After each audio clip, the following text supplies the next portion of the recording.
Hello and welcome back to Ollie Talks Airsoft. As you can see, today I have a guest with me. He's not really a guest, this is my friend. This is Alex. Hello. Alex, you can quickly introduce yourself. Yeah, I'm Alex. Some of you might know me from the Discord. Yeah, well, we've been mates for fucking years. Yeah, we've been mates for years into gas blowbacks, and today is basically going to be us chatting about gas blowbacks, and it's going to be some like quite high level geekiness, but I guarantee that you're going to learn something from this video. Hopefully. Definitely. There's some stuff that I've learned that I haven't actually shared with Alex yet, and I know. And I'm quite scared. I'm quite looking. Well, this is it, and so yeah, sometimes yeah. Hopefully this is going to be interesting for you guys. So yeah, pay attention throughout, and this is going to be great. So let's talk firstly about like MWS. Yeah. Right. So Alex was the person that taught me the trick of how to like stop wobble between your upper and lower receivers. So anyone that's got like an AR type platform like this will know that after a little while, so it's not, the thing is, it's not like this when you first buy it. No, it's not. When you first buy it, it's solid. Yeah, the Cerakote I think gives you enough buffer to like not notice it for like months. Until you start taking it apart and opening it up, and then you start wearing off that thin layer, and then you get a bit of wobble. Exactly, and you get that little bit of like movement. And if you're anything like us, like you don't really want that bit of movement in there. So Alex came up. Well, did you come up with it, or someone else tell you, or? I tell you what, the way it came about was it was just a random like old 7-8-year-old YouTube video, and it was someone real still saying that O-rings would work, like plumbing O-rings. Mm-hmm. So I tried it, way too thick for this, I guess, yeah, like TM spec. But it seemed to work. Tried it, I was like, oh, okay, it kind of works, but it instantly split the O-ring, so as soon as you pop it off, no bueno. So yeah, I guess I had long hair, so I had these ties. Well, yeah, you can tell them, but I just ended up trying it and it worked. So basically, part of your gun. Oh, you've got your F1 as a 9mm. Okay, this is super cool. You guys are going to love this. So basically, what we're talking about is, if I think this one's really stiff. I tell you, I put 2 on this one, so it's going to be real stiff. But that's what you want. That is exactly what you want. You want it stiff. You want it to be so, mixing this off a bit as well. So for this particular gun, in order to make it like super solid, there's basically, if you look on here, you can see there's actually like a hairband, just one of the thin, they're like little rubber bands basically, aren't they? And the thing is, when you start off, you only really need to put one on the back, but then the more you mess with your gun, the more slop you start to get. And you can see I've got one on the front here as well. And what this does is it just eliminates the wobble completely, which is great. Hair ties, officially. If you Google hair ties, you should see them. Like real thin, almost just tiny rubber bands, but they are. And they actually come in different thicknesses as well. Yeah. So you can kind of get ones that are, obviously start off with thinner, and then as they start to wear a bit. And the thing is, I consider this to be a permanent solution because they're so cheap. Oh my god! I mean, the first pack that I bought after I had like 10 or 20 or whatever, we're still using now. Yeah. They do break because they're so thin. Yeah, but that's it. You get like at least 3 or 4 disassemblies normally before they'll break. Yeah, easily. Yeah, thinner ones break sooner, but so this is something that this is what I was kind of leading on to, and this is the bit that people. Or I had never really realised. Right. And it's all because someone left a comment on one of my videos, maybe a few weeks ago. And I literally phoned him straight away and was like, dude, my world has just been turned upside down. Oh, man. And what this person said to me was, actually, when we're talking about any kind of feeding issue in the MWS platform, the MWS it's a Japanese gun made for the Japanese market, and Japanese BBs are actually polished a little bit more than American or European BBs. Yeah. And what that actually means with regard to an MWS is it means that a smaller BB will actually sit ever so slightly higher in the feed lips. Yeah. And it means that it's easier for the BB to get stripped off the top. So if you're using like, you know, even, you know, it's not just the difference between like high quality and low quality BBs. Yeah. We're talking high quality BBs across the board here. Yeah. But European, like Hong Kong spec, it's all slightly, they're basically 5.097. Yeah. Whereas Japanese are 5.095. Yeah. Like On the bang dot. on, like Yeah. on the dot. And what that means is, yeah, so you never really hear of these feeding issues. No. Or failure to feed on Japanese forums. Yeah. Because they're all using Japanese spec BBs. Now, where this relates to that modification to take the wobble out, what you're actually doing is you're pushing a tiny bit of distance up. You're actually buffering the system out. Yeah. So what you're already doing is encouraging the bolt to ride ever so slightly higher. Now it's already going to have a tough time picking up those BBs. Now this is why when people first get an MWS, they never have any kind of feeding issues, even if they're using like normal European spec BBs. We never did. We never did. At the start of it. And this is why if you first picked up an MWS, you'll be like, you won't have had, you know, or you may have had one or two, but it's very rare that you're going to have had any major feeding issues. Yeah. But after you've used it for a while, it started to loosen up a bit and you've like buffered it out. What you're doing is, the bolt is riding just, and thing is, we're talking about like point tenths of a mil, you know. So it's a tiny amount. Yeah. So this is why once you've had your gun for a while and you've done all the things to make it really solid and you've got it how you like it, every so often you'll start to get like more feeding issues. Yeah. And you're like, why am I getting these feeding issues?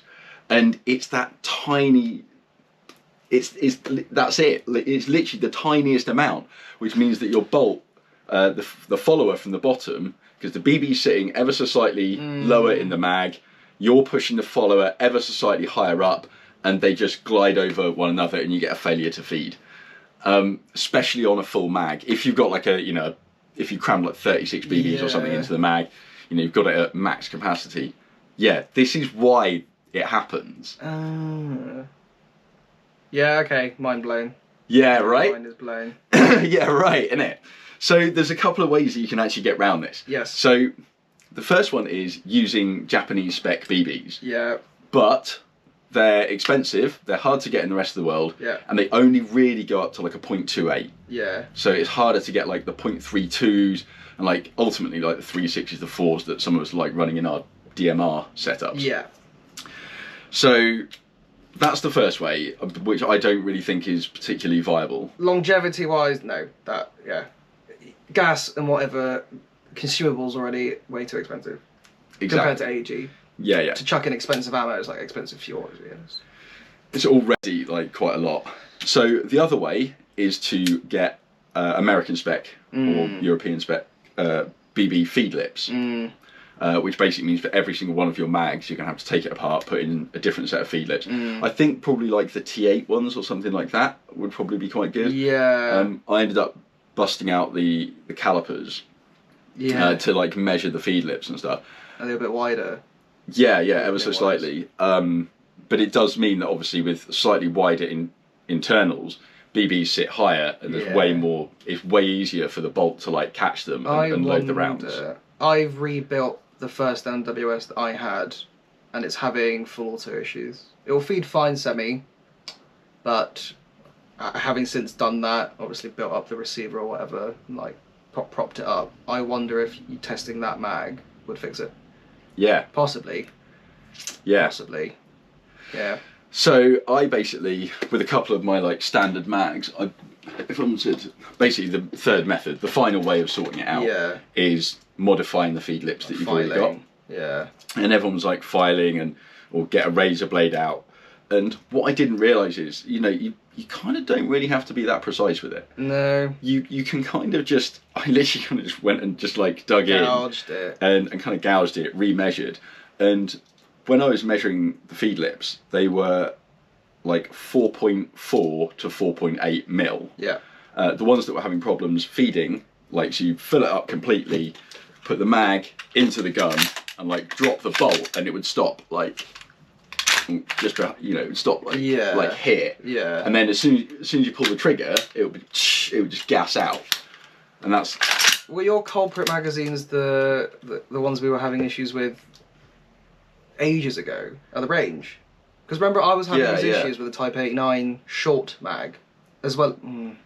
And that's it. And this is what I've been thinking about as well. Like, was it actually a problem with... Well, I think it was. Like, the Type 89 short mags were just terrible on everything. Because like, you saw the differences in, like, mag cap. But then that could feed into the whole issue of, like, well, it is too high, but mag lips could feed it, like, fix it. Yeah, exactly. Interesting. Yeah, damn. I've got a lot to work on now. Exactly, I know, but that's it. You know, it's all about like learning together and figuring out like the best way and the best solutions. As much of a pain as, because some, like, how many mags do you actually have for the MWS? For like 12, 13, but yeah, 14. I've got just after I've Ace One the ones, but I've actually got your Ace One, not Ace One, Iron Airsoft. Oh, my Iron Airsoft. Oh, they were terrible. They were so bad. Minus that, I've still got about 9. So like, it might seem like a real pain to have to modify everything, but this is one of the modifications which is like, it won't affect. Say you bought a brand new MWS, but you already had 9. Where'd you get a D-ball? Ages ago. Is it a green or a red? Red. Nice. Red. They don't come green. Not the GMP ones anyway. Shame.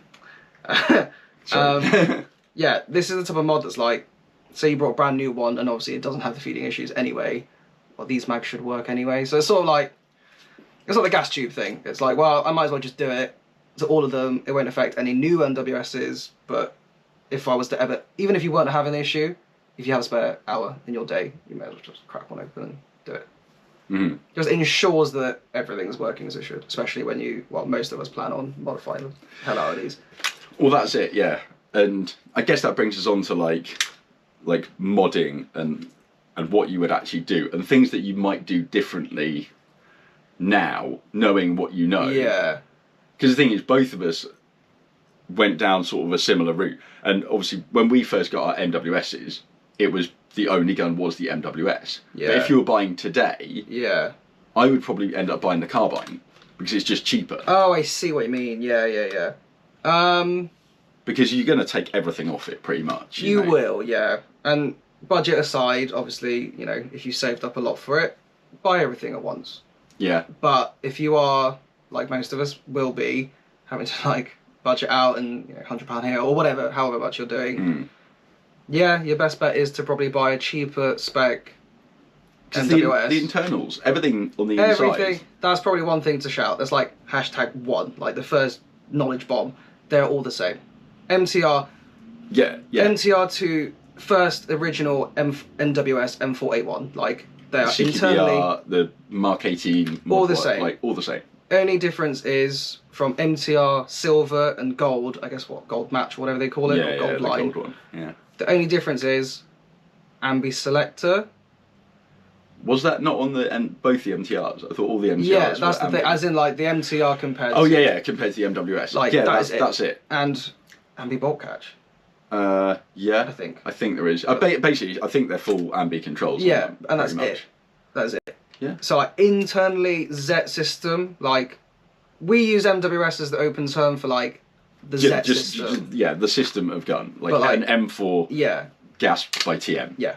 Like, tokyomarui M4 doesn't matter system. what. Like exactly. MWS, Z, both interchangeable, but the Z system itself, across all the M4 platforms that TM sell right now, are the same.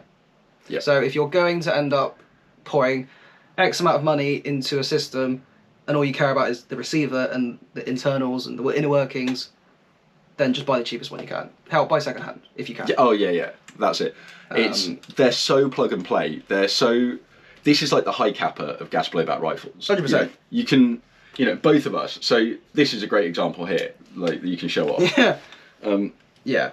this is a build from scratch ultimately. No, go on. You should show it off because it's super cool. Although you can grab like same as your F1 as your viewers would have watched and seen a lot and drawn over, I'm sure. So yeah, this is my F1. Did you see my Trigicon? Yeah. This is one of the most old school Trigicons. What is that? Huh? What are these?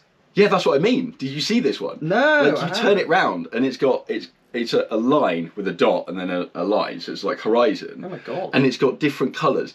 This was a Trigicon. This was one of Trigicon's very first optics. So the only information you can really find out about it is on the Trigicon website, and there's like a paragraph. Oh my god. It's so old school. I'm thinking about contacting Trigicon to see if I can get it repaired or refurbed or something. I'll take a look at that in a bit. It is. That's wicked. It's really cool, isn't it? But look, see, so we both actually end up getting the receivers at the same time. Yeah. And imported by a very good friend, Jay. Thank you. Shout out to Much Jay appreciated. for sorting us. Yeah, really hard to get hold of. So these receivers were actually originally made by Iron Airsoft. Yeah, we believe. We believe. And then EMG, basically e-bike manufacturing group, got the license for it. Yes. Stopped them from being sold, and all of a sudden the price rocketed. But the only place you could get them was America, but America wouldn't ship to the UK. Yeah, they had said that the MWS receivers only, because they sold a Western Arms spec version of this receiver, which was not ITAR controlled. Yeah. But this receiver for the MWS, which is the one we all wanted, was ITAR controlled. And after several emails with them, they said, no, sorry, no understanding of why, this has just been marked for ITAR. So we had to get it in, our way. Either way. Friends. Nothing illegal. No, it's perfectly... It's fully above board. Yeah, it's all above board. But sometimes it's just about, it's not just about, building something. No. It's about, the sum of all the parts. You don't... This doesn't happen overnight. You don't just kind of, get the receiver and then go, right, I'm sort of set here. You've got the receiver. This, I happen to know, this is your real Noveski, isn't it? Yeah, it's the NSR. Yeah, a real Noveski NSR rail. Super cool. What's that, 7-inch? Yeah. Yeah, but this, that's it. You kind of accumulate parts over time and add them all on, and as you like. I mean, I love this stock, and I don't think you can get this anywhere anymore, can you? I think so. Savoda produced that and manufactured it, but I don't think. I don't even know if they're a company anymore. But yeah. I've got a 50 round Glock mag. Have you got any TM ones, or have you still got the Pro-Wins? But I don't need TM ones. This can actually take a Glock 26 mag, and it sits flush, which is one of the coolest things, to be honest. This is one thing I wanted to show you. Press the back there. We're still recording. So the reason you don't need 50 rounders is because you have 42 rounders. Sick. TM mag. Okay, is that a Ready Fighter extension? No. Who does the extension? MITA Airsoft, or MITA Airsoft. Gives you an extra 13 rounds, as well as the gas expansion as well. Really? That's a lot. Yeah. And they're perfectly gas tight. Out of all the extensions I've tried, they've probably been the best. There's nothing in this, by the way. I'm just sort of dry firing it.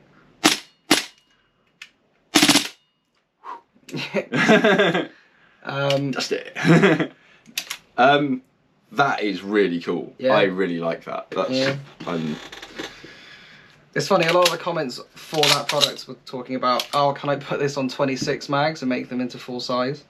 And at that point, you're just like, why don't you just buy full size? Just buy, because these some things are just not worth it. Well, these extensions are, depending on, I guess, where you live, they're as expensive as another mag. So why would you not just buy a 17 mag if you were really wanting? I don't know. Everyone's different. Where'd you get them from? JK or Rainbow 8? No, obviously they are available, I'm sure. I don't actually know if they're being made, because they used to be on Rainbow 8, but not anymore, I don't think. Sold out. You might have to delete this bit. It's still in stock on Airsoft World. Airsoft World? Yeah. Like 20 quid. That's pretty cool. Yeah. I'm kind of tempted.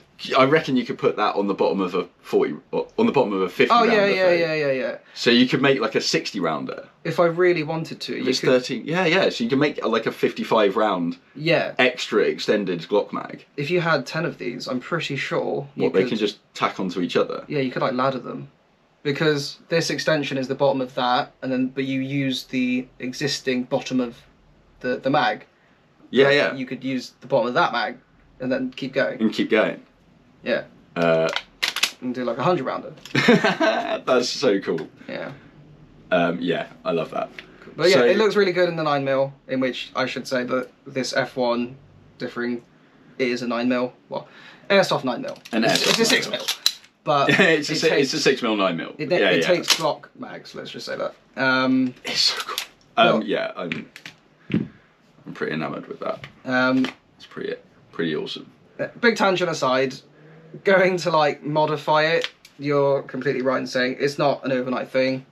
Although some people in Hong Kong would differ because they show a picture of like everything. But even then, they've not bought that in one day. They've accumulated like a build it's never over weeks and months. And that's it. As soon as you see someone that's got a really cool build, you're like, oh, I want to do that, or you might want to replicate it. Yeah. And actually, for me, I used to look at other people's guns and be like, that's sick. Yeah. Like that looks amazing. I don't know how they've managed to do that. And now, I think my favourite gun, honestly, is my Mark 18. Yeah. I absolutely love it. I just think it's so cool. And I know that there could be like better versions and stuff, but like the steel barrel, the Geisley rail on it, the fact that you can't get it anymore, like the idea of getting unobtainium. So for me, the first build that I ever did, should we swap these back, was it was this Mark 18. And it all started because of this rail. Like, this is... In which I should say, I did find. I found and didn't have the money for it because I was skinned. But he told me about it, and I was like, I need it. I must have this. And that's actually what started this entire build. So, and it's not just getting the parts and putting them on. That doesn't really make a build. I mean, it kind of does, but it doesn't. So for me, it was things like exactly where to position the rail and then where to position the grip on the rail. Yeah. So I've actually got, as you can see here, there's like a little step that goes down. And actually for me, when I'm holding it, like this is like supremely comfortable. Like this is exactly where I want to be. Yeah. And you know, and then, you know, moving my front, realizing that actually I really like a fixed front sight. Yeah. Even as opposed to a flip up, I really like a fixed. And being able to roll down that onto the torch and stuff. And, you know, having a torch where I've managed to get it, I used to have it on the side here, but whenever I was shooting offhand, I was really having to like go over the top of it, and I didn't like that. So I used an FMA replica of the S&S Precision just to get it super tight in, which means that actually it doesn't, you know, left or right-handed, it, you know, doesn't really make too much difference. So this is what a build is. It's, you know, it's making something that works around you. So a build can be as simple as just putting a red dot onto a sight, onto the like rail, like a stock MWS. That's a build. Yeah, they're great guns. But the thing is, it's like when you put your red dot on top, you don't just put it on top. You put it in different places along the rail. Yeah. And you figure out where's actually the most comfortable for you. You know, I would always say go further forward on the rail so you can see more that's around you. Yeah. But then you've got other things like, I don't know if you ever saw this. On my... Ooh. So this is a prism sight. So this is what a lot of like competition shooters are using at the moment. Because what you have to do with a prism sight is they work a little bit like a traditional optic.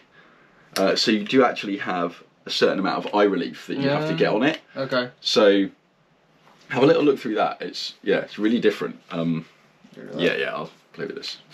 I forget how big the MKM like barrel actually, like the handguard actually is in comparison to a lot of the ones we have now. Compared to when you look at compare it to this. Yeah, this is way more slimline. It's very clear. It's very clear. Wow. But it's one of these optics that with that you really have to have it in the right place on the rail. and you have to know what your length of pull is on your stock and where you're normally going to have it. And actually, when you're playing at home, you know, your length of pull is often different from in game, because often in game you'll be like craning forward, you know, almost trying to like stick your head through the gun sight. So actually, yeah, like what Alex has done here, where he's put it really far forward, that's sort of, you know, that tells of his experience in kind of knowing where to put things. So, and I suppose to like echo the point of, I guess, like the relevance of it, this is all stuff that we've learnt over years of like chatting to each other, or you know, watching YouTube videos and like just forums, whatever, like groups, Discord group, shout out. Like, it's just soaking up information, and like it informs the build. A build is almost like an amalgamation of like what you've learnt and what you choose to do with your gun. That's it, yeah. And they can be pretty like, they can be clones, you know, so a lot of people choose to do something like a Black Hawk Down build or something like that. Especially with the Car 15 uppers now, like, love it. Yeah, absolutely. Like, it's so cool. You know, cloning is a big one, obviously with both Airsoft and real steel. And just emulating, I guess, military units. That's like the cloning thing summed up. Like, people see things used in real world battles, wars and whatever, or just real use with military units, and they want to emulate it because L11982, that SAS guy, huge one. That SAS guy in, was it Namibia? Yeah, or Nairobi. I think they call it like Obi-Wan Nairobi as like a pun. Oh right, okay. Either way, SAS dude made the L11982 even more famous than it it already was. Yeah. And gave all the groups that I'm a part of and whatever, even though I don't have one, but I like to observe. So much so much imagery to go off of. Yeah. And so many builds have come from that. So like that's a real clear example of people seeing something that's real cool and people wanting to emulate it. I want that. Yeah. And that's it. And they can all be builds that are basically almost identical to one another. Yeah. But they're still people's builds. Yeah. Or you can have something like mine, which is, I call it a Mark 18, but it's, you know, I've just gone for like a 10.5-inch barrel and a 9.5-inch rail. You know, it's there or thereabouts, but that's what I refer to it as. It's like your personal designation, but it's up just, to you. it's just a bit of fun, isn't it? Like, but I respect both ways of doing it. You know, you can either be like, I'm gonna build this perfect, you know, from Hooch, or, you know, Hooch in Black Hawk Down or something. I'm gonna build that gun. I respect that, but I also respect the person that's just like seen something that they think is really cool and been like, I'm gonna kind of build around that. Yeah. You know, it was like, you know, for me when I was building this, it was like, because obviously you've got a skeletonized, you know, receiver. Well, you've got to have like a really skeletonized rail. This is actually the muzzle brake from my Type 89. And I was like, let's get the kind of dimples and stuff on, you know, to kind of continue with the theme. And even then, having hollowed out on the fire selector and things like that. Mag release, like. The mag release where I went for ended up being like 3 different mag releases that I had to buy in order to get all the parts, because I wanted the bit on the other side where it's kind of cut away for lightness. Oh yeah. But there's so much. What I need to do with this actually is take off the maritime bolt catch and replace it with a standard like MWS style and then put a bad lever on it. Yeah. The receiver now, as much as I tried to keep it as nice as possible, has mine's scuffed, it's fine. It's everything in time, you know, unless you're going to have it as a wall hanger, then it is going to get scuffed and it is going to get. Put it this way, if it gets that bad, just get it painted, get it cerakoted. Yeah, get it. Yeah, exactly. For me, guns are for shooting. The airsoft guns are absolutely, like, they're really advanced toys that we get to run around and play games with, but.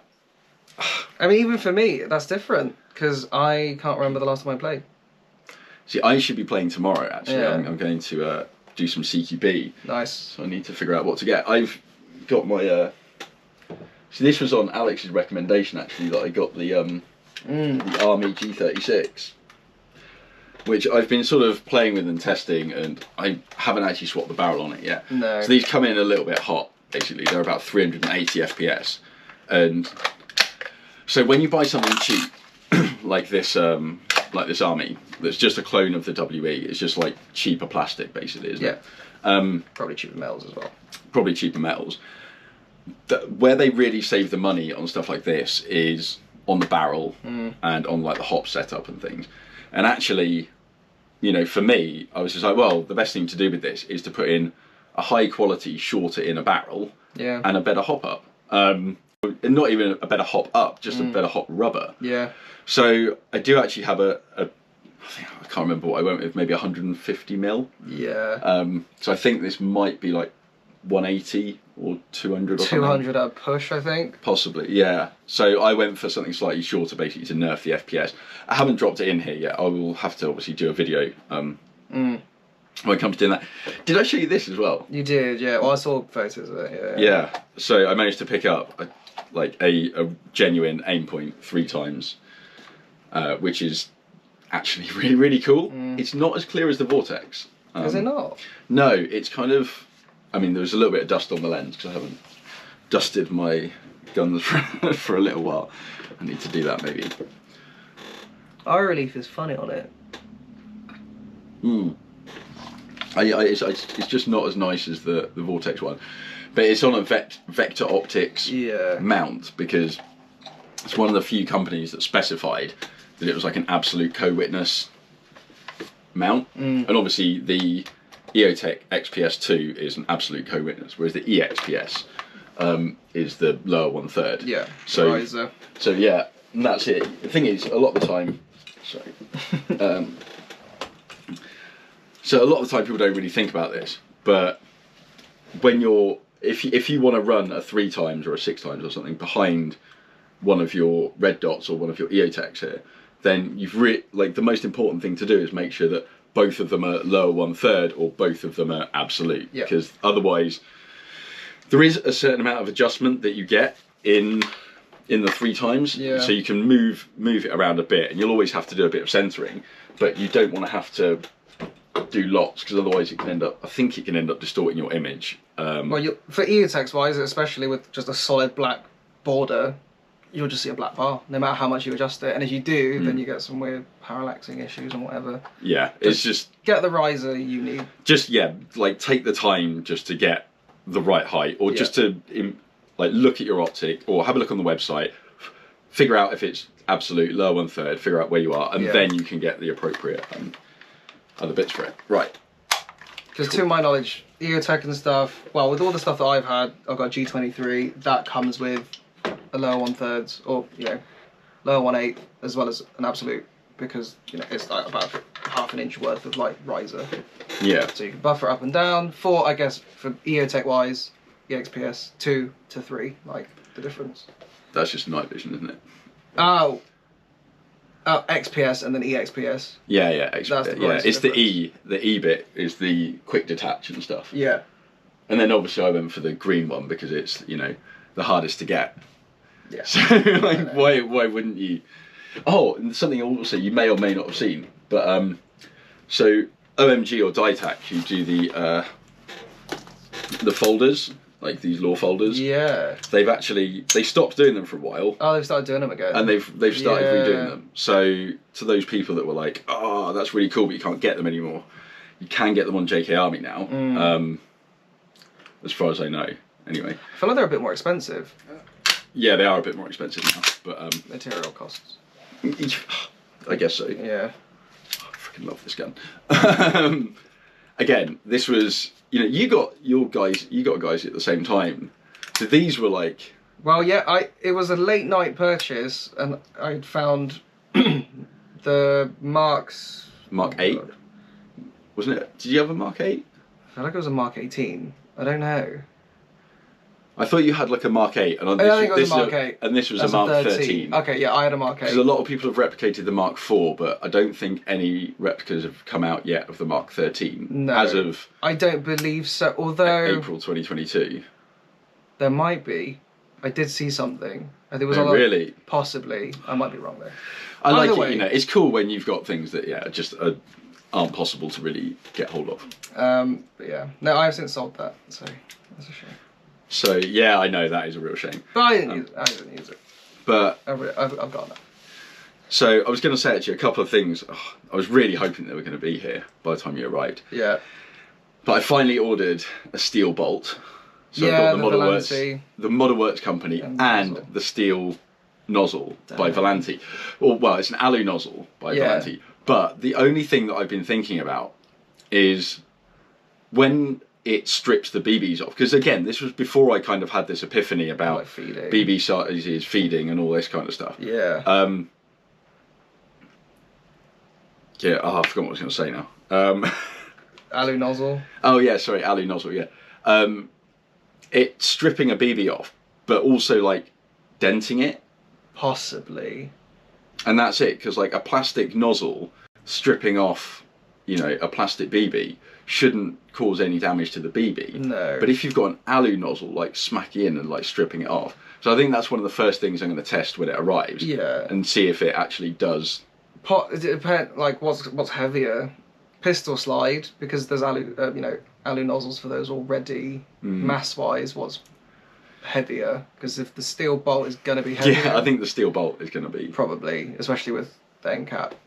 Yeah, that's going to get swapped over. Yeah. So possibly, or it might be a case of like brand new mags with tighter, mag lips that aren't worn in yet, don't really hold on to that BB before it's fed in, and then that's when you get a dent. But the looser mag lips just feeds in okay. Yeah, it will just kind of almost like when you hit a golf ball or something. Yeah. It like contacts the club for like. Yeah. And then it just goes. Yeah. So it could like knock it into. You've got nothing actually grabbing a hold of it to the point it can't just get flung. Interesting. Future. Okay, right. One other thing that you're probably going to be that I do get a lot of questions about, and this is something that kind of I didn't realise like how big the MWS hop-up project was really going to be. I think I kind of underestimated it, but I think people deserve some sort of update because I did talk about it. So far, I'm still waiting. I had an email from Running Workshop saying that my T8 window PMag is on its way. Cool. And with that, there are some T8 hot rubbers. Oh, nice. As well. So, and because they've got the whole chamber set. Yeah. So I've ordered that. Nice. And they're on their way, so hopefully soon. But even since the last time I did a video about this, I've got like more. There were things that I'd forgotten, obviously, and a bunch of people were really helpful. Cost me an absolute fortune. So I mean, since then I've got some like TNT. Yeah. I've got a rocket, which also comes with the little nub. We've got the 9-ball. That's pretty cool. Classic. This one I have very high hopes for. Modify. The Modify Tan. Yeah. Modify Tan. I've heard a lot of people saying good things. It's got a really good air seal on it. So I think that this is that's going to be a really good one to test. I'm looking forward to that. Maple Leaf, bunch of them. This was the two PTS ones. So PTS did mech ones. That's the Firefly. That's one of the most expensive. That's like £20 or something. Unbelievably expensive. But it's interesting the way that it works actually, because there's basically two ways that you hop a BB. One of them is like flat. So say that's the BB.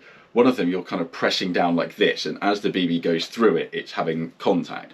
The other one is you have like a nub that's going down, and the BB will catch under it, and it will kind of like flick it.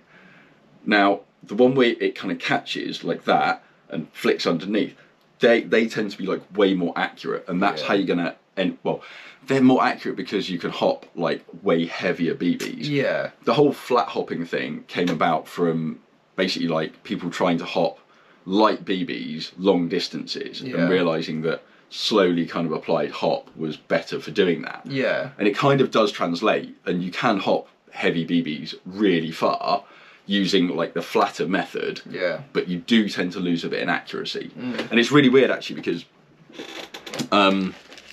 like all of the rubbers are basically the same length except for like the Maple Leaf ones, which are a tiny bit shorter. Really interesting. So we've also, this was the RA Tech H nub, which is Yeah. basically the same as like the brass. Yeah. The brass ones are really good. Attached.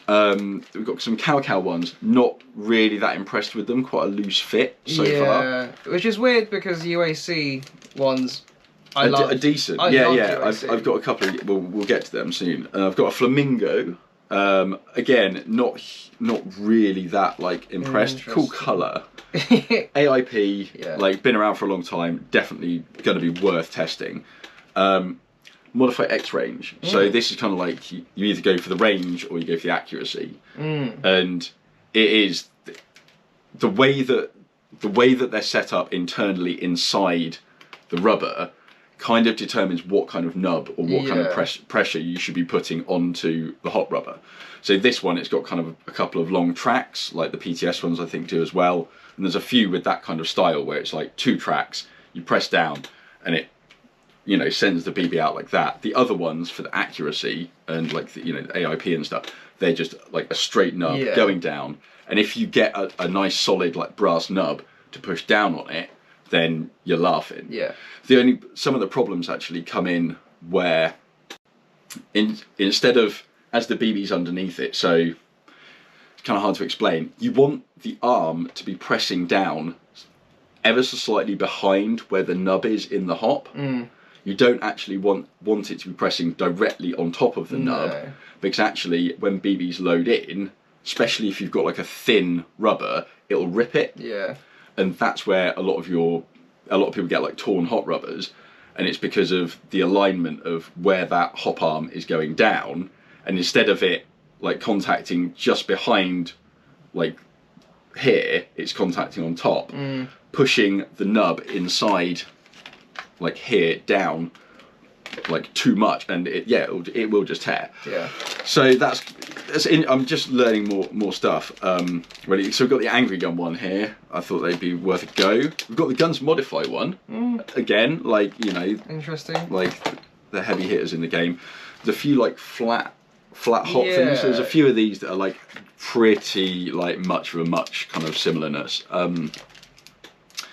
So we've got the A+ one as well. I've got A+ at my Scorpion. Oh really? They're decent. Couple of the Dynamic Precision ones, like you said, really good. So these ones as well. These were the Mad Bull Accelerator or whatever they are. Again, a bit like Cow, a bit of a loose fit, but old school. Like, got to be respected. Got to give them a go. Garda, of course. Yeah, like of course Garda somewhere. A few more like either Mr. Hops, Autobots, and Decepticons, all kind of like the same kind of thing.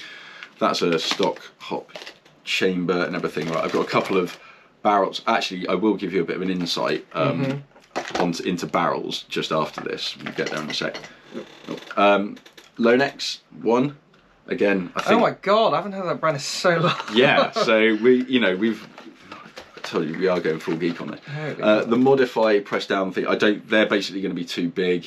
Yeah. Although the silverback ones that I've got here, I think actually may be okay. The thing is, anything like this, you can actually kind of trim it. Yeah. And as long as you know, I mean, I've written down and measured the hop units and like the size of the window to know what's the maximum thing that you can fit in there. Yeah. But don't forget, if you've got like an Angry Gun polymer hop chamber, you can cut it and you can actually make that window bigger. So you can, if you want to go down the flat option, then it's going to be easier to do it that way. PDI. Oh my god. Yeah, innit? Like PDI. This was like an Action Army M700 hot bit. So this was another Airsoft Pro, just tensioner. Right, we're getting down to the bottom here. That was just fell on the floor. That's just another maple leaf. Push that under there. Mr. Hops. Right. So this was like the brass nubs. This was Master Mods, but there are a couple of different brands that do them. Yeah. Autobot. Got an I-key and a standard Maple Leaf Omega hop tensioner there. Nice. That Omega hop tensioner design is pretty standard. And then we've got the two, like more of the bridge. So there's a bridge with a gap and then the bridge without a gap. And a couple of different arms. So I said I was going to mention about barrels, and this is going to be, so what we got here, I think this is a Maple Leaf this is a Maple Leaf Crazy Jet. Okay, so this is something that, again, I never really realised. But when you put them together, actually the tokyomarui stock barrel is cut way deeper. Yeah. So if you're going to want to use heavyweight BBs and, you know, a nub that's going to press straight down, so basically like using, I don't know, what, like a modify tan bucking along with something like the Master Mods brass nub, if you do that on a tokyomarui stock barrel, like hopefully you can see there, the maple leaf is pretty standard, so this is like the PDIs, everything like that. Yeah.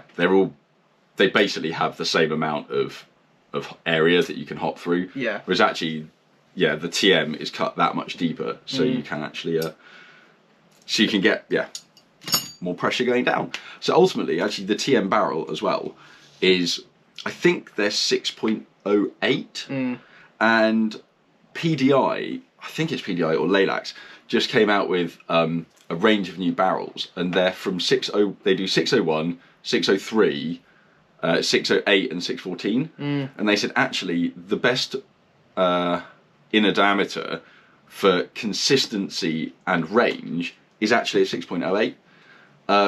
Obviously, you know, to be tested, and kind of depends on what like FPS and stuff you're running. Yeah. But there's a reason TM do it.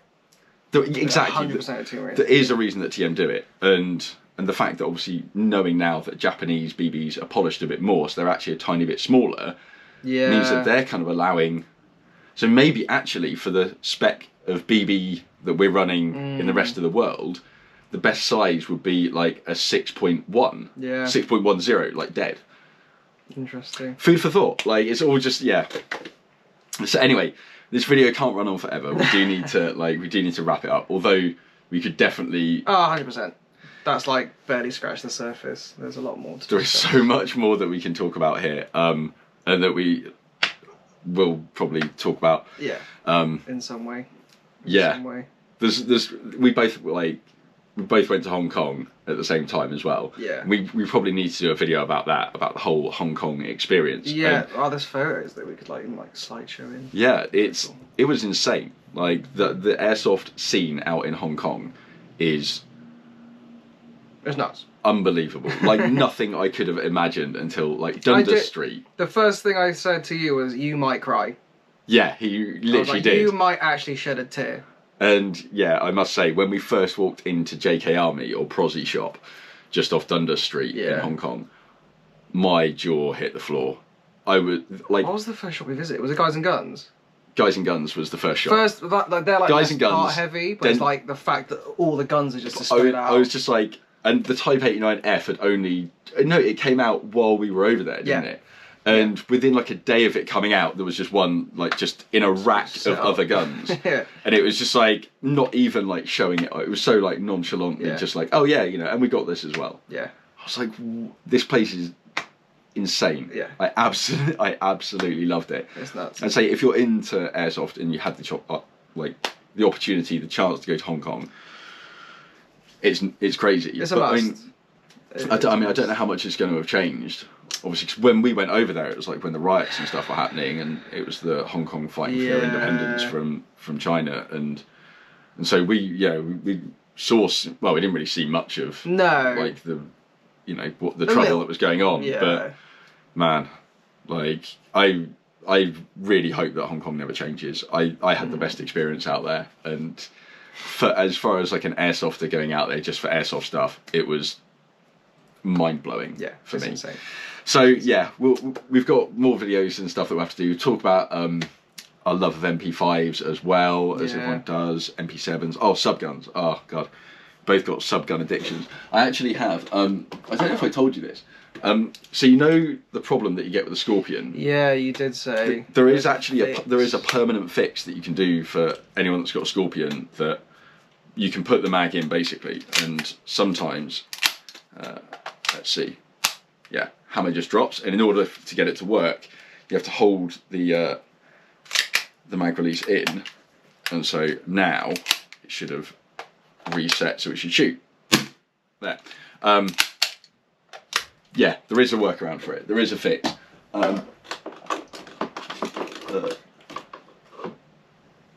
please don't fall. Yeah, there's so many more things that I need to do, and like I said, this hot project turned into a bit of a beast as well. I know, but, this is a lot. Yeah, I'm still waiting for the T8 rubbers to come, and that'll be like the final ones. Then I'm basically going to just categorise them down, and then just test the best of the bunch, because otherwise, if there's too many combinations here, it would literally take the rest of my life. I just, I don't have to, like... Well, you'll get finished with this, and then 2 new buckets will come out. Exactly, yeah, and it'll be like, so, how are these compared to those? And I'm just like, there is just too much, like, for one person, but I am determined to see this one through, and so, yeah, it's slow going, and... Cool project, though. But it is a fun project, and, like, I do have, like, basically every kind of hot rubber that you can get, which is, like... yeah, which is pretty cool. I think it's cool anyway. Yeah, it is cool. Yeah, it's cool to everyone watching the video. Yeah, exactly. What the last things we should do is probably plug the Discord. Yeah, in which I have to thank you for, because as ILR has shown you, you've brought in best part of 114 members, which is great. So and they're like heading towards 1,000 people. So if you've got any kind of tokyomarui gas blowback, rifle, pistol, subgun, join the group.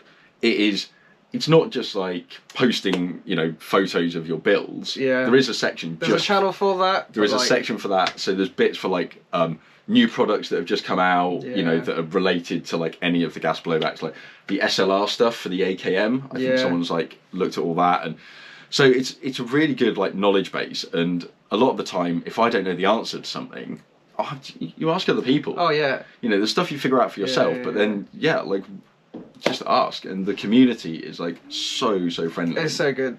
Like I have to shout out to Willow as well, because she, like, I bought a 1911 kit and she was like instantly, I can help you out with that. Like, she's great. Willow is awesome. Willow is absolutely awesome. When it comes to high cappers or anything like that, 1911s, it's just like blocks, like pistol wise, she's nuts. Pistols, she's a girl, definitely. But yeah, no, shout out to everyone who's built it up, because it's amazing. Thank you to the mods as well, who have helped it grow so much as it has done. I think it's a really cool resource, because that's sort of how I intended it to be. This all came about from the Facebook groups that got zucked or whatever, or deleted, and we're almost back up to the amount that we were at. So yeah, hopefully it helps people out. Anyone with questions, any advice, even just a chat, because a lot of people do. Yeah, a lot of people just chat on there. A lot of people just like to shoot the shit. So it's a cool place to be. Yeah, I completely agree. And I do go on there. I do spend some time on there, but I try to reply to like all the comments and stuff on the channel, and as much as I can. I know some people have emailed me as well and things like that. So I do try and get back to as many people as I can. I think sometimes I do miss people. So sorry about that. Yeah. But as you would, that's right. It is what it is. All I ever wanted to do with this channel is kind of what you wanted to do with the Discord, and it's just share information. Yeah. And it's just like all help each other out, and yeah. In which you've done a great job, because the Discord, whilst it was some of me at the start, I try and help out where I can, but all the information you've got on your channel is coming from you, whereas I've got 800 people to sort of. You've got other, exactly. Other people will help each other out, but yeah, what you've done is pretty good. And I'm just glad to have seen it grown so much. It's pretty cool. Yeah, it has been. Really cool. Yeah, from what started out as just like a bit of a mental health project, being like, I want to do something creative and positive. Yeah. And like, what do I know about? And I've been doing Airsoft for like 26 years or something like that now. It's nuts. And, I did a video, like my first gun ever, being like the gas blowback Uzi, full auto only. I'm like, come on. When you have a start like that in Airsoft, it sets you up for this. This is what happens. So yeah, whatever you do when you get your first gun, get something that's not perfect, because then you're going to buy another one. Yeah. So, and it'll start you down that whole road. And you know what? Whole rabbit hole. But it's the whole like gas blowback thing, isn't it? And it's just like the coolest way to do Airsoft, and it's just. For me, I don't think I can. I don't think I could ever go back to an AEG. I'm not a big fan of HPA either. No, like you got like what is it? Like closed bolt Yeah. HPA and stuff, but like the Titman, I guess, and all that. But You got some stuff that I do like to see some of the experimental stuff, like even like the GBLS and stuff like that. Yeah. It's like they're trying to do something, and yeah, like why not? Like the more innovation, the better, because every so often someone hits on like an absolute banger of an idea. Oh mate, the Daytona, HPA Daytonas. Back in the day, Like, oh my god, like the Daytona kits on like a Galil or something like that was so cool. Even like a Saw. Or a Saw 249. The Daytona kit for that was like that actually gives you a reason to have a backpack on. Yeah, you know what? That's the only time I would probably run HPA is And like a mag, a Daytona kit, like tube on a 249 fed with like 4,000 BBs in your backpack. That's cool. Yeah, That's really cool. 100%. Look, yeah, this is like more. I told you we could talk about this literally forever. Okay, so what I'll do is I'll leave links to the Discord down below. If you're interested in anything that we've talked about in this video, then feel free to hit me up in the comments. If anything in this video has helped you, and if you have actually learned something, because I did say at the start you're going to learn something, and I think we kind of covered a lot of that off in the first 5 minutes, because I don't really like wasting people's time, but I also could talk forever about guns and stuff. So if it has helped you, leave a like. If you're not subscribed yet, I think 30% of people roughly are subscribed. So if you're not, then why not? Like you might.